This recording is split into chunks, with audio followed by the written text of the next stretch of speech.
Hello everyone, आज हम करते हैं इलेक्ट्रिक करंट। इलेक्ट्रिक करंट होता है फ्लो ऑफ चार्ज। करंट होता है charge divide by time. I equal होता है D Q by D T. ये इंस्टेंटेनियस करंट है।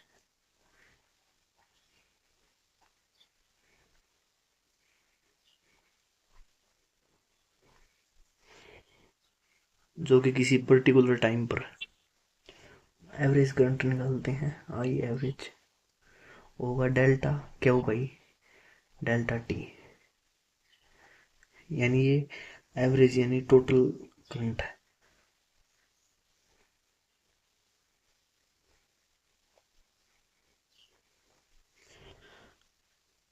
Direction of electric current is such that direction of positive charge or opposite in direction of negative charge। ये कोई positive charge ये इस side है तो इलेक्ट्रिक करंट की डायरेक्शन भी यही होगी, और ये कोई नेगेटिव चार्ज है ये इस साइड है तो यहाँ करंट की वैल्यू इस साइड होगी। पॉजिटिव चार्ज की तरफ होती है इलेक्ट्रिक करंट की वैल्यू, और नेगेटिव चार्ज से हमेशा अपोजिट होती है करंट होती है।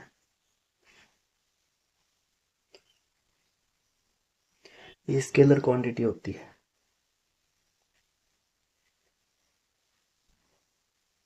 वैसे तो करंट की डायरेक्शन होती है, लेकिन फिजिक्स में हम इसे स्केलर क्वांटिटी मानकर चलते हैं।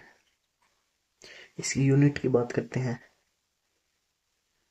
तो चार्ज करंट होता है charge divide by time. Charge की कूलम्ब होती है डिवाइड बाई टाइम की सेकंड, या एम्पियर होती है ऐसा यूनिट।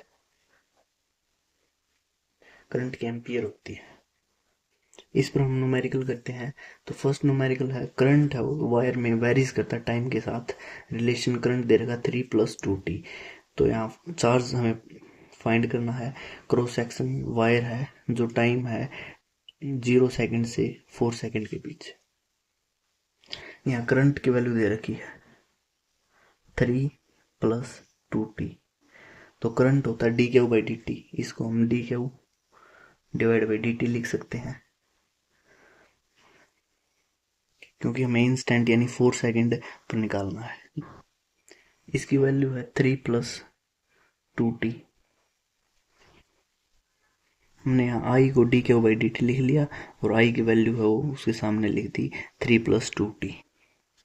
यहाँ से जब चार्ज निकालेंगे डी क्यू वो इक्वल होगा, ये उस साइड चला जाएगा 3dt प्लस 2t, ये साथ में dt।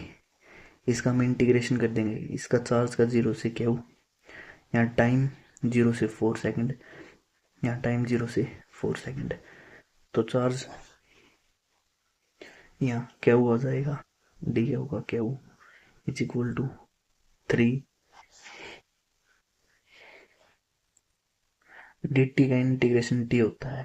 जैसे dx का इंटीग्रेशन x होता है, वैसे dt का इंटीग्रेशन t होता है। तो यहाँ 4 है तो यहाँ t की वैल्यू 4, 0 से 4 प्लस 2 t dt का इंटीग्रेशन होगा टी स्क्वेयर, 1 ऐड हो जाएगी डिवाइड में बाई 2। जैसे x dx का इंटीग्रेशन होता है x की पावर 1 है तो 1 ऐड हो जाती पावर डिवाइड बाई वही डिवाइड में आ जाता, तो x 2/2 यही यहाँ है। तो यहाँ 2 से 2 चला जाएगा, तो यहाँ से चार्ज इक्वल आ गया 3t 0 से 4 प्लस t स्क्वेयर। यहाँ t की हम वैल्यू इसमें 4 पुट कर देंगे, t की जगह 0 है वो 0 हो जाएगा। यहाँ से चार्ज क्या इक्वल आएगा 3 t की जगह 4 प्लस t का स्क्वायर यानी 4 का स्क्वायर। 3 4 जा 12 और 4 का स्क्वायर 16 हो जाएगा। यहाँ से चार्ज इक्वल आएगा 3 4 जा 12 प्लस 4 का स्क्वायर 16। तो यहाँ से क्या इज इक्वल टू 16 + 12 यानी 28 चार्ज था वो,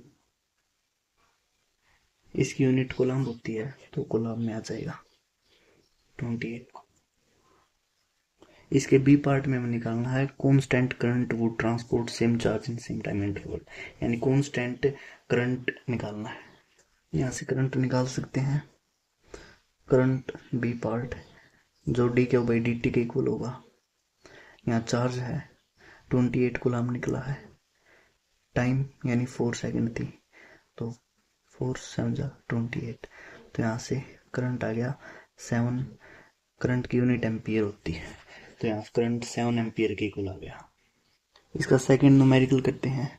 इसमें जो करंट है वो दे रखा है, सॉल्यूशन इसका करंट 60 दे रखा है, तो करंट को लिख सकते हैं D Q by D T, D Q by D T वो इक्वल हो जाएगा 60 के। तो यहाँ से जब चार्ज निकालेंगे डी क्यू 60 डी टी के इक्वल हो जाएगा। चार्ज का इंटीग्रेशन 0 से क्यू, टाइम 0 से टी टाइम। यहाँ इसका इंटीग्रेशन 0 से क्यू है तो डी क्यू की जगह क्यू लिख सकते हैं, 0 हो जाएगा। तो यहाँ से 6 टी डी टी का इंटीग्रेशन होगा, टी की पावर 1 है तो 1 ऐड हो जाएगी, टी की पावर 2 टी डी टी का, और ये डिवाइड में 2। यहाँ से 2 1 2 2 3 6, ये 6 3 पर कटेगा तो यहाँ से चार्ज इक्वल आएगा 3 टी स्क्वायर। यहाँ टी की वैल्यू है 0 से 3 सेकंड तक निकालना है। यहाँ से क्यू चार्ज इक्वल आएगा 3, टी की जगह एक बार तो ये 3 पुट कर देंगे, 3 का टी का स्क्वायर माइनस 0 का स्क्वायर, तो यहाँ से चार्ज इक्वल आएगा 3 का स्क्वायर 9 माइनस 0। यहाँ से चार्ज आएगा क्यू 3 9 27। चार्ज की यूनिट होती है वो कूलम्ब होती है, लेकिन यहाँ करंट की वैल्यू हो मिली एम्पियर में ले रखी थी तो यहाँ चार्ज हो मिली कूलम्ब में आएगा, तो यहाँ मिली यानी मिली कूलम्ब में चार्ज आएगा। न्यूमेरिकल्स में करंट और चार्ज इनको सेम यूनिट में हमें मैच कर कर लिखना पड़ेगा, इनको अलग अलग यूनिट में नहीं लिख सकते, दोनों को सेम यूनिट में लिख। तो यहाँ चार्ज 27 मिली कूलम्ब